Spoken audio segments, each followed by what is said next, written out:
Salam, hər vaxtınız xeyir olsun. Bugün sizinlə 9 illik test toplusu 2025-ci il nəşrində yer alan Dəmir yolu mətninin izahını paylaşıram. İzaha keçmədən öncə dərslərimiz haqqında məlumat vermək istəyirəm. Dərslərimiz Azərbaycan dili və ədəbiyyat fənni üzrə keçirilir onlayn şəkildə. Dərslərimiz haqqında əlavə məlumat almaq üçün ekranda göstərəcəyim telefon nömrəsi əlaqə yaradaraq daha ətraflı məlumat ala bilərsiniz. 051 959 07 68. Bu nömrə ilə əlaqə yaradaraq dərslərimiz haqqında ətraflı məlumat alacaqsınız. Keçək mətnimizin izahı. Mən vaxt getməsin deyə mətni oxumuşam. Siz də mətni oxuduqdan sonra sualların izahı ilə tanış ola bilərsiniz. 101-ci sualla başlayırıq. Mətndə hansı suallara cavab yoxdur? Bizdə mətndə hansı cavabın olmadığını istəyir. İlk dəmir yolu nə zaman salınmışdır? Biz mətni oxuyanda görürük ki, ilk dəmir yolu 1825-ci ildə salınmışdır. Baxın. İlk dəmir yolu 1825-ci ildə yaradılmışdır, salınmışdır. Bunun cavabı var. Bizdən olmayanı istəyir. Ona görə birləri çıxdıq. Təyyarə hansı sürətlə hərəkət edir? Təyyarənin hansı sürətlə hərəkət etməsi ilə bağlı burada bir fikir olmadığına görə biz 2-ni səhv variant kimi götürürük. Qatarların hərəkətinə necə nəzarət edilir? Təbii ki, dispetçerlər nəzarət edir. Biz bunu mətndə görürük oxuyanda. Dispetçerlər onların sürətinə nəzarət edir. Deməli, iki qatarın yan-yana gəlməsinə, qarşı-qarşıya gəlməsinə bir növ nəzarət edir. Yüklərin uzaq məsafəyə daşınması xərclərinin məbləği nə qədərdir? Məbləğ haqqında məlumat varmı? Xeyr, yoxdur. Dəmir yolu hansı ölkələrdə mövcuddur? Bütün ölkələrdə demək olar ki, mövcuddur. Biz əsəri oxuyanda, mətni oxuyanda bunu görürük. Ona görə sualın düzgün cavabı 101-də D variantı olacaq. 102. Bu baxımdan çağdaş dövrümüzdə İpək yolu ilə dəmir yolunun qarşılıqlı əlaqəsi uğurlu nəticələrə yol açır fikrinin mətnin hansı hissəsinə əlavə olunması daha məqsədə uyğundur. Uşaqlar, baxın, bu nəticə hissəsinə daha çox uyğundur. Niyə? Çünki dəmir yolu müxtəlif yükləri uzaq məsafələrə yüksək sürətlə və digər nəqliyyat vasitələri ilə müqayisədə qat-qat ucuz aparması ilə, həmçinin hərəkətinin müntəzəmliyi ilə fərqlənən nəqliyyat vasitəsi olduğundan həmişə əhəmiyyət böyük olmuşdur. İpək yolda biz bilirik ki, daha çox ticarət məqsədilə istifadə olunan bir yoldur. Və qatar yolunun, dəmir yolu ümumiyyətlə bir şeyi sürətlə və daha ucuz apardığına görə məhz İpək yolu ilə bağlı, bu da təbii ki, ticarətin inkişafına kömək eləyəcək öz yerində və İpək yoluna bağlı məsələ də məhz nəticə hissəsinə yazılsa daha düzgün fikir kimi çıxacaq. Ona görə də sualımızın düzgün cavabı nəticə hissəsi Y variantı olacaq.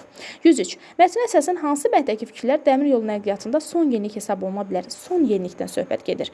Dəmir yolunda buxar maşınından istifadə olunması, baxın, biz mətni oxuyanda buxar maşınından istifadə son yenilik hesab olunmur ki, çünki ondan sonra lokomotivlər çıxdı, sürət qatarları çıxdı. Bu son yenilik deyil də, yəni buxar maşından istifadə son yenilik deyil. Ona görə bunu çıxdıq.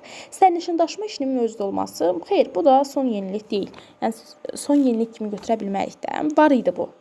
Amma ki, son yenilik deyil. Müasir lokomotivlərin meydana gəlməsi, bəli, adından da görürük ki, müasirdir. Sürət qatarlarının istifadə olunması, bəli, bu da götürüləcək D variantı. İngiltərədə kömürdən yanacaq kimi istifadə edilməsi, bu son yenilik deyil axı. Biri var ki, müasir lokomotivlərdən istifadə edəsən, bir də kömürdən yanacaq kimi istifadə edəsən. Sizcə hansı daha son yenilik olar? Təbii ki, müasir lokomotivlərin meydana gəlməsi və sürət qatarlarından istifadə olunması. 3-4 D variantı.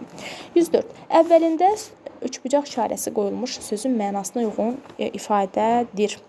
Baxaq görək hansı ifadədir? Üçbucaq işarəsi lokomotiv sözüdür. Lokomotiv görək nə mənanı bildirir? Uşaqlar, lokomotiv sözünün mənası deməli, baxın, burada sizin üçün deməli Google-da lokomotiv sözünün mənasını da yazdım ki, yəni özünüz tam göz yaşdaşı ilə yadınızda saxlayasınız. Özü yük götürməyə, lakin arxasınca qoşulan vaqonları çəkən dartıcı güc mənbəyi olan nəqliyyat maşınına biz lokomotiv demiş olduq. Burada da bizdən deməli lokomotiv sözünün mənasını istəyirdi. Reyslər üzərində işləyən və vaqonları, qatarları hərəkətə gətirən maşın. Baxın, D variantı ən düzgün cavab oldu. 105. Mətnə görə uyğun olmayan fikirləri müəyyən edin. Bizim üçün uyğun olmayan, mətnə əsasən amma. Qatarların hərəkətində dispetçerlərin rolu əhəmiyyətlidir. Bəli, orada qeyd olunur, dispetçerlər nəzarət edirlər ki, eyni reys üzərində iki qatar eyni anda gəlməsin də, yəni toqquşmasın. 19-cu əsrin əvvəllərində İngiltərədə artıq 2 dəmir yol xətti var idi. Bəli, biz bunu görürük 19-cu əsrin əvvəllərində. Dəmir yolu müxtəlif yükləri uzaq məsafələrə daşımaqda ən sərfəli nəqliyyat vasitəsidir. Bəli, nəticə hissəsində göstərilir ki, ən ucuz və sürətli şəkildə çatdıran dəmir yoludur. İlk dəmir yolu İngiltərədə salınmışdır. Bəli, 1825-ci ildə bu da qeyd olunubdur. İlk qatarlar dizel mühərrikinin köməyi ilə hərəkətə gətirilirdi. Xeyr, ilk qatarlar dizel deyil, Buxar mühərrikinin köməkliyi ilə. Buxar mühərriki. Ona görə sualın mətnə görə uyğun olmayan fikir Y variantıdır. 106-ya baxırıq. Bütün qara hərflərlə verilmiş sözün kontekstinə görə qarşılıqlarını müəyyən edin. Bütün qara hərflərlə verilmiş söz çevriliş sözdür. Çevriliş, yəni bir şeydə dönüş etmək, dəyişiklik etmək deməkdir. Ona görə sualımızın düzgün cavabı B-dir. Yüksəliş, irəliləmə, tərəqqi bunlar yəni çevriliş demək deyil. Çevriliş nədəsə dönüş etməkdir, dəyişiklik etməkdir. Bu B variantı düzgün gələcək. Mətndə seçilən cədvəldəki uyğun fikirləri müəyyən edin. Doğrudur, yanlışdır, ehtimaldır. Doğrunun altından doğrunu, yanlışın altından yanlışı və ehtimalın da altından ehtimal olanı seçməliyik. Dünyanın elə bir ölkəsi yoxdur ki, orada dəmir yol nəqliyyatı vasitəsi olmasın. Bəli, biz mətni oxuyanda biz görürük ki, artıq dünyanın hər yerində nə var? Dəmir yolu var. Dəmir yol nəqliyyatına istifadə olunur. Ona görə bu doğrudur. Doğrunun altından doğrunu seçirik deyə biri götürəcəyik. Dəmir yolunda avtomobil işıqforlarından istifadə olunur. Bu da demir ki, dəmir yolunun da daha çox avtomobillərin belə deyək, iş prinsipindən istifadə olunur. Amma demir sırf ondan istifadə olunur. Yəni bu bir ehtimaldır. Ola da bilər, olmaya da bilər. Yəni doğru fikir deyil deyə mən bunu götürmürəm. Çünki mətndə deyilmir ki, sırf avtomobil işıqforlarından istifadə olunur. Deyir sadəcə onların iş prinsipindən istifadə olunur. Ona görə bu yanlış fikirdir. Müasir lokomotivlər buxar mühərriki ilə hərəkətə gətirilir. Xeyr, müasir lokomotivlər buxar mühərriki ilə deyil, dizellə hərəkətə gətirilir. Mətni oxuyanda da görürsünüz. Bu yanlış fikirdir. Yanlış fikir olduğuna görə yanlışın altından yanlışı seçəcəm. 3-ü də götürürəm. Azərbaycanda istifadəyə verilmiş ilk qatarlar elektriklə hərəkətə gətirilirdi. Bu haqda mətndə məlumat yoxdur. Yəni ilk qatarlar məhz elektriklə hərəkətə gətirilir. Bu bir ehtimaldır. Yəni yanlış fikir deyil, nə də doğru fikir deyil. Ehtimaldır, ola da bilər, olmaya da bilər. Ona görə bu 4 bura yazılmalı idi deyə səhvdir. Belə deyək də, əslində səhvdir deyirəm, yəni yanlışın altına yanlışı seçirəm də. Bəli, bu yanlış fikir kimi götürürəm deyil. 1, 3, 4 sualımızın düzgün cavabı A variantı olacaq. Yanlış fikirdir çünki. Deməli, qazanlı buxar maşını ilk dəmir yolu salınmamışdan əvvəl icad olunmuşdu. Qazanlı buxar maşını ilk dəmir yolu salınmamışdan əvvəl. Bu ehtimal deyil ki, bu yəni konkret bir fikirdir. Səhv etmirəmsə, buxar maşını 1805-də idi. Dəmir yolda 1825-də idi. Yəni ondan əvvəl salınıb da bu konkret bir faktdır. Yəni doğru fikirdir. Bu ehtimalın altından yazılmamalı idi deyə bunu götürmürəm. 1, 3, 4 sualın düzgün cavabı A-dır. Hətta o hissəyə də baxım. 1804-də. Bir il fərqlə səhv demişəm. 1804-dədir. 1825-də də deməli dəmir yolu xətti işə salınır. Yəni ondan əvvəldir də ehtimala yazıblar. Ehtimal deyil, axı doğru fikirdir.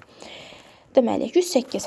Çərçivə daxilində verilmiş sözün kontekstə görə mənasını müəyyən edin. Çərçivə daxilində verilmiş sözə baxırıq, səmərəli sözdür. Səmərəli sözünün mənası isə, yəni faydalıdır, xeyirlidir, əlverişlidir, yaxşı nəticə verən deməkdir. Zəruri, məcburi deməkdir. Bizə də uyğun deyil istirdi, A variantını götürəcək. Çünki səmərəli əlverişli deməkdir, faydalı deməkdir. Zəruri demək deyil ki, zəruri yəni vacib, həyat üçün vacib olan o mənada. Mətndə əsasən sxemi tamamlayın. Deməli, fikir verilib, indi biz onun hansı hissəyə, nəticə əsas giriş aid olduğunu götürəcəyik. Məsələn, bu hissədə də hissə verilib də ona uyğun fikir seçməliyik. Məsələn, nəticəyə nə yaza bilərik? Nəticəyə yaza bilərik ki, dəmir yolu xətləri daha sürətlə uzaq məsafələrə hərəkət edir və yaxud da yaza bilərik ki, qat-qat ucuz aparır və bu gün də çox əhəmiyyətlidir. Bunları yaza bilərik, bu fikirləri. Daha sonra insanların həyatındakı kəskin dönüş edən nəqliyyat vasitəsi. İnsanların həyatında kəskin dönüş edən nəqliyyat vasitəsi haqqında harada məlumat verilmişdi? Yəni çevriliş edən. Yəni insanların həyatında çevriliş etdi. Yəni dönüş nöqtəsi yaratdı. Təbii ki, bu giriş hissədə verilibdir deyə bunu bu hissəyə giriş yazılacaq. Deməli, baxın, bu hissəyə giriş yazılacaq. Əsas hissəyə başqa nə yaza bilər? Əsas hissə ilə bağlı nə yaza bilərik? Dəmir yolu xəttinin yaradılması, 1825-ci ildə dəmir yolu xəttinin yaradılması, sonra müasir lokomotivlərdən istifadə olunması, bu kimi şeylər məhz əsas hissəyə yazıla bilər, yəni bu hissəyə. İndi bizdən cümlə verilibdir, biz onun hansı hissəyə aid olduğunu müəyyən edəcəyik. Dəmir yolu nəqliyyatında dispetçerlərin fəaliyyəti biz mətni oxuyanda görürük ki, o da əsas hissədə verilmiş, deməli, fikir oldu. Bu da 109-cu sualın izahıdır. 110. Əvvəlində deməli kvadrat verilmiş, işarəsi qoyulmuş abzasda mətnin məzmununa uyğun olmayan cümləni müəyyən edin və seçiminizi əsaslandırın. Deməli bu hissəni istəyir. Deyir hansı hissə uyğun deyil də, yəni məntiqi əlaqəni pozur. Baxın, Azərbaycanda sözü ilə başlayan hissəyə. Burada da dəmir yollarının hərəkətindən, dispetçerlərdən filan danışır. Amma Azərbaycanda Bakı-Gəncə istiqamətində ən son texnologiyalarla idarə edilən sürət qatarının hərəkət yollarının ətrafında yaşayış məntəqələri genişləndirilir. Yəni qatardan danışıram. Sonra gəlirəm ki, deyirəm ki, yaşayış məntəqələri Bakı-Gəncə deməli istiqamətində sürət qatarlarının hərəkət yollarının ətrafında yaşayış məntəqələri genişləndirilir. Yəni yaşayış məntəqələrinin genişləndirilməsinin mətnlə nə əlaqəsi var? Yəni qatarlardan danışmalıydı, onların sürətindən danışmalıydı. Amma yaşayış məntəqələrinin yaradılması, genişləndirilməsi mətnlə nə əlaqəsi var? Ona görə Azərbaycanda sözü ilə, yəni bu cümləni yazırıq və əsaslandırırıq ki, bu hissədə, ondan əvvəlki hissədə, belə deyək də, bu hissələrdə qatarın hərəkətindən danışılır. Lakin bu hissədə isə yaşayış məntəqələrinin genişləndirilməsindən danışır. Yəni mətnlə heç bir əlaqəsi yoxdur. Belə uşaqlar, bu da bizim dəmir yolu mətninin izahı idi.